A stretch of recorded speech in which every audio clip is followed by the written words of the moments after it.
Well, thanks everyone for allowing me to be here, and thanks Warren for the invite. And I'm going to set the bar really low for Wayne. So anyway, here we go. Yeah, thanks for the opportunity to be here. I'm really passionate about men and serving men and helping men master their own minds. And it can be done. And out of all the things that we train our mind the least. So I have the opportunity to do a little bit of that tonight. So I have about 9 minutes or so. So that's about the capacity of my brain is about 9 minutes. So this shouldn't be too difficult. But I wanted to share with you something that is near and dear to my heart about mindset. And one of the things I've been thinking about recently is the difference between positional leadership and directional leadership. And how positional leadership is when you think about when you achieve something, you reach a certain position, or sometimes it's a title, sometimes it's some type of landmark that we can experience, or a milepost that we've experienced. And I think those in small doses can actually be really helpful. For example, if you hit a PR, right, a personal best, or a PB, a personal best, or you achieve something that you haven't achieved before, I think that can be really powerful. But when it comes to the kinds of elite athletes that I work with, they have a different mentality. Like it's almost like they're never happy or never satisfied. They're always looking for their next thing. So there can be a little bit of a manic aspect to that. But I wanted to share with you something that I created about a year ago or so. I'm trying to figure out how to switch my. Oh, there we go. So can everyone see this mental health bridge assessment? Okay, we're good. So again, in just a few minutes, I want to talk about this because I think it's really important for people to understand, and men to understand especially, that we have something really special to offer the people that we work with. So I created this mental health bridge assessment. And so let me explain it here just briefly. I'm not going to talk about everything here because I don't want to spend too much time on here, but I am happy to send this to Warren, and Warren can forward it to you guys. But I think 95% of all mental health, when it comes to helping men, whether it's an institution or whether it's a school, like an institution, like a school or a hospital, what we tend to do is help people get out of crisis. So help them get out of survival mode. So they might be experiencing overwhelm or uncertainty. They feel isolated, threatened, or have unmet needs. And then we help them cross the bridge. We help them stabilize, like underneath the bridge, you'll see some wording there. We help them stabilize, simplify complicated things. We help them seek support, create a short-term plan, or remove unhealthy things from their life so that they can get to the coping pillar. And we can help them really work on their prevention of helping them not go back into crisis. So we help them stabilize, experience mindfulness. They become more health conscious, adjusted, and determined fundament. Like those things are all wonderful. But I think if we stop right there, and I do believe that 95% of all mental health in institutions stops at the coping pillar. And one of the very unique things and opportunities that we have as leaders of men is to say, no, there's a whole nother life waiting for you.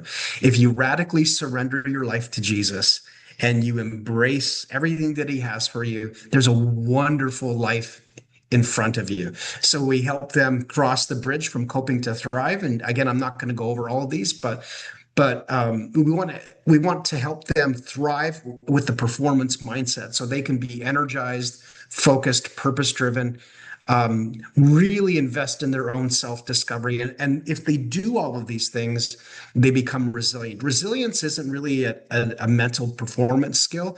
Resilience is an outcome. When we put a bunch of these different tools together, we become resilient people.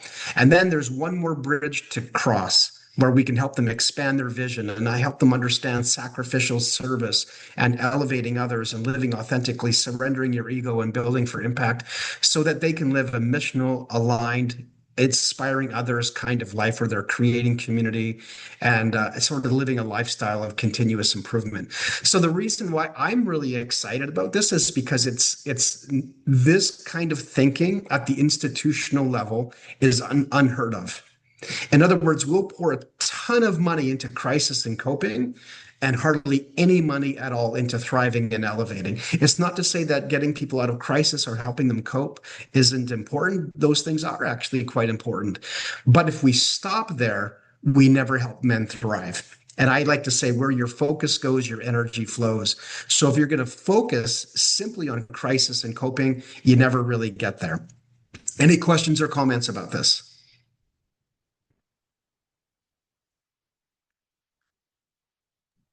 Okay. I Yeah, have the no, opportunity. No, none I've got a other than I question. love this Oh, go ahead. framework. Go ahead. I was Go just going to say, ahead. Go ahead, Jim. no comments other than I love this framework. That's excellent. Yeah. No, and I mean, I do too. I mean, I think you're absolutely right. There's so much attention on the first two, getting people out of crisis, helping people who are coping, but so little attention on what does it look like to truly thrive, in our relationships and our walk with the Lord. And to me, that's what it means to be fully alive, which is our theme this year. Um, so like, on a practical impact players level, what comes to your mind, Gary, when it comes to like, hey, these are the things that I would, if you're a cohort leader or a small group leader or something, these are the kind of things that I would be pointing men towards to help them thrive or to even elevate. Yeah, I think Warren, I think one of the things that I've learned from you was that when you talk about the four most important letters in the alphabet, I, C, and U. And so as leaders, when we speak prophetically into other people's lives and say, hey, man, you're better than this, or you've got so much in store for you, or your best days are ahead of you, it gives them a vision to go to those thrive and elevate pillars. So I think that idea of calling out what you see in the men in your group is really powerful. And you could be wrong, but you're not really saying thus saith the Lord. You're just saying, like Paul says, like this is not Paul speak, the Holy Spirit speaking, this is Paul speaking. I think we can do the same thing in the lives of the people that we work with. And it doesn't need to be someone who is 14 years old or 19 or 22 or in their early 30s. I just recently I spoke with a guy who is in his late 60s, and I said to him, here's what I see in you. And he just began to weep because he just thought that having a vision for his life in his late 60s, he just figured, what? I can still have a vision. I'm like, are you kidding me? Are you joking? Like, of course you can. Here's what I see you doing, or here's what I see in you. And it was just really powerful for him. So I think even though this is a simple exercise, it helps them look forward. And hope is really powerful, like that God is not done with them yet. Gary, I want to really compliment you on the development of this because I've worked 25 years with kids in foster care, kids in adoption, kids in group homes, and we are always stuck in crisis and coping Mm. and just hinting that there's a potential to thrive. And very, very seldom do you get to elevate transcendence. And so you are to be complimented in what you've accomplished here. And I would definitely would like to have a copy of it.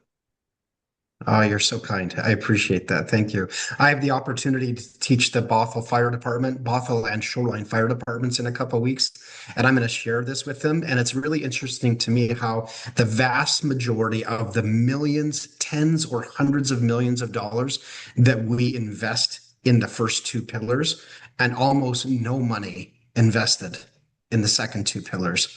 So I think as my time winds down, I want to honor and respect that. As my time winds down, I actually had another thing I wanted to share, but that's for another time. But I really appreciate the fact that you guys find value in this. That's really affirming to me, and that the idea that institutions are not pouring money into thriving and elevating is an opportunity for men. And it's an opportunity for us to say, wow, let's pour some time, energy, and resources into this. And I think your retreat is one of them. I think the groups are another one where we can speak life into the people that are a part of our groups, what we see in them, and I think there's powerful opportunity for us. And I know this isn't going to go over well with mental health professionals at the fire department and other places, but I don't care because I think that we need to start using different language and start being more hopeful in our society because what we're doing now is not working. So thank you, everyone. I really appreciate, and I will definitely pass this on to